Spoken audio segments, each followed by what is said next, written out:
tìm sâu ở dù dấu ta đi chụp hình cánh trăng mơ câu lại hăng hén khô quăm bay là lòng cùng tôi xài mong tìm nhau nông ẩm hẳn mơ mà cột sang lê mơ bên ăn mà trường quay xa quay qua lòng tôi mang cầm hẳn bên hăng ngâu mơ năn dù nơi trăng cay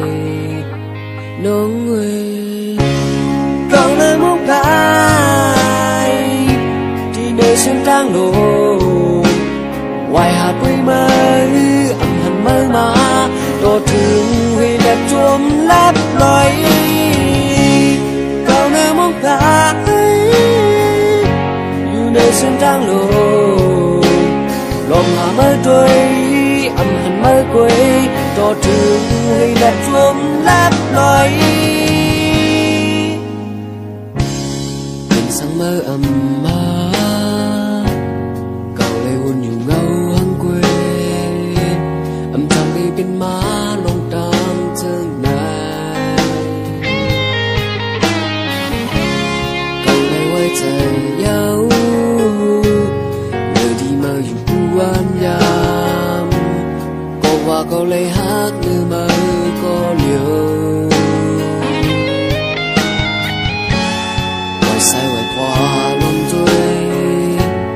mang cầm hình men hăng ngâu mơ nằm dù nơi trăng cờ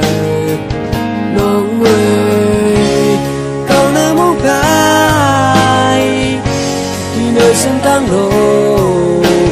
ngoài hà tươi mơ ẩm hẳn mơ mà đồ thương huy đẹp chuông lấp lói cậu nơi mốc cay nơi sân trăng đổ lòng hà mơ quê ẩm hẳn mơ quê đồ thương huy đẹp chuông lấp lói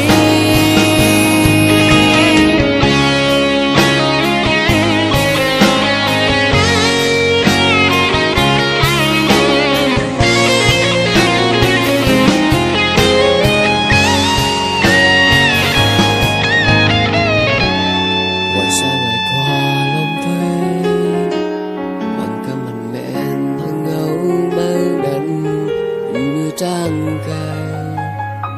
nóng người cậu nơi mốc cay thì nơi sân trăng đổ ngoài hà tươi mơ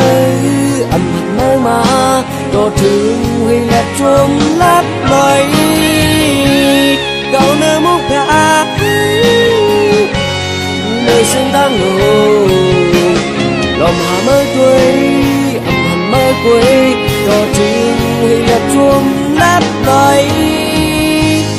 mơ ấm